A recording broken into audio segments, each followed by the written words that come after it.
Salut tout le monde, c'est XR, on se retrouve aujourd'hui pour une toute nouvelle vidéo et surtout un nouveau tutoriel parce que ça fait extrêmement longtemps que je vous avais pas présenté de nouveaux tutoriels. Donc aujourd'hui je vais tout simplement vous montrer comment transformer ceci en écran de PC. Et oui, c'est possible. Et puis c'est parti pour la vidéo.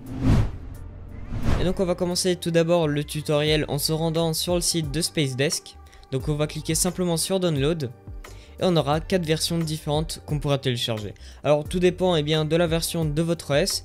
Donc sachant que déjà de base c'est disponible uniquement sur Windows.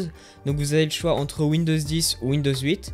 Et après selon la version que vous avez, donc 64 ou 32, vous téléchargez selon votre version. Alors bon, la plupart des gens je pense auront ici une version 64 bits puisque il y a personne en fait qui utilise presque Windows en 32 bits.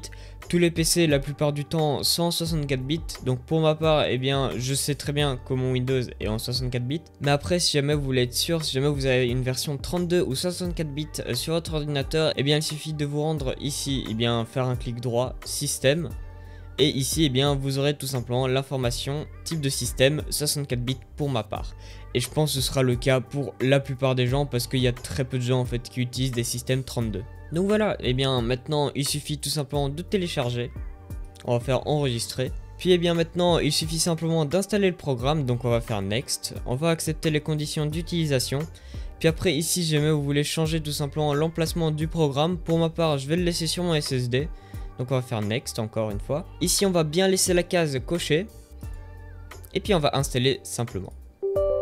Et donc voilà, le programme est tout simplement installé. Alors étant donné que c'est un driver qui a été installé sur notre ordinateur, maintenant on devra tout simplement relancer l'ordinateur. Et du coup on se retrouve tout de suite dès que j'aurai redémarré le PC. On a fini à présent l'installation dans Windows, on va passer à présent sur le téléphone. Et donc voilà, une fois qu'on est sur notre smartphone, il suffit simplement de se rendre dans le Play Store, chercher SpaceDesk dans la barre de recherche.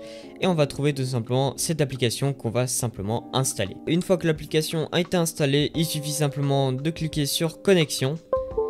Et on va tout simplement se connecter sur notre PC. Et donc voilà, à présent on a enfin l'écran de notre ordinateur qui s'affiche sur notre smartphone. Alors également, ce qui est très intéressant, c'est qu'on peut carrément contrôler le PC depuis notre smartphone. Donc c'est tout simplement tactile. Donc comme vous voyez j'ai cliqué et j'ai tout simplement la barre de Windows qui s'est ouverte. Mais également une deuxième chose qui est très intéressante sur cette application, c'est qu'on peut carrément avoir accès au clavier. Donc il suffit simplement de cliquer sur le bord en haut à gauche et on va tout simplement avoir le clavier qui s'affiche. Et on peut bien sûr écrire. Alors bon, là comme j'ai aucun élément de texte sélectionné, ça écrit rien. Mais si jamais vous voulez que je vous montre, je vais tout simplement ouvrir un navigateur web.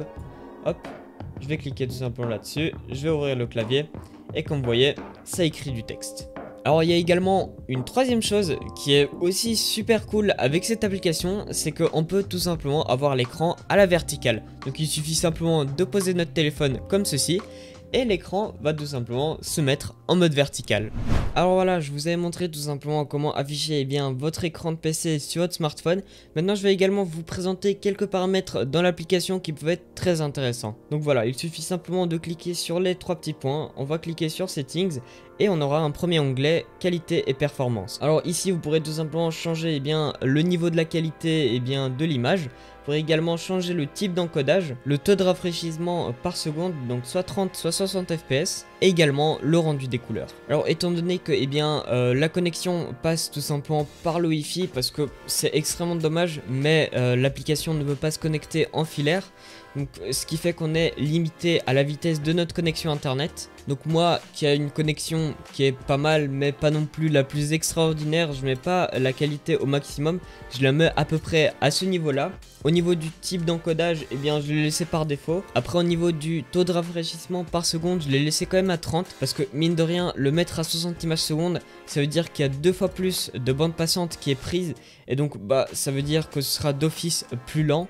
Donc moi pour ma part en fait en mettant tout simplement la qualité au maximum, le problème c'est que ça ramait énormément, il y avait énormément de latence. et bah du coup je l'ai laissé dans les paramètres comme vous voyez à présent. Donc également au niveau de la qualité d'image, sachant que c'est sur un écran de smartphone, donc on ressent pas vraiment de différence en fait si jamais on met la qualité au maximum ou au milieu. Après on aura également un deuxième onglet qui est toujours très intéressant à utiliser, c'est tout simplement les paramètres de résolution. Alors vous pouvez mettre tout simplement toutes les résolutions que vous voulez, sauf le seul problème c'est que ça peut être tout simplement limité selon la taille de votre écran, puisque moi étant donné que c'est un écran avec une résolution de 1080p, je ne peux pas aller au-dessus, et ça c'est vraiment dommage parce que par exemple simuler un écran 4K ça pourrait être très intéressant avec cette application, mais malheureusement ce n'est pas possible. Par la suite, on aura également un troisième onglet des paramètres de la souris. Donc ici, on pourra tout simplement choisir si jamais on veut utiliser notre écran en tant que écran tactile ou simplement en tant que touchpad. Sachant que si on laisse en mode écran tactile, dès qu'on va cliquer à un coin de l'écran, la souris va se déplacer tout simplement vers ce coin. Alors que si on met en mode touchpad, on va devoir tout simplement glisser le doigt pour bouger la souris comme sur un touchpad de PC portable.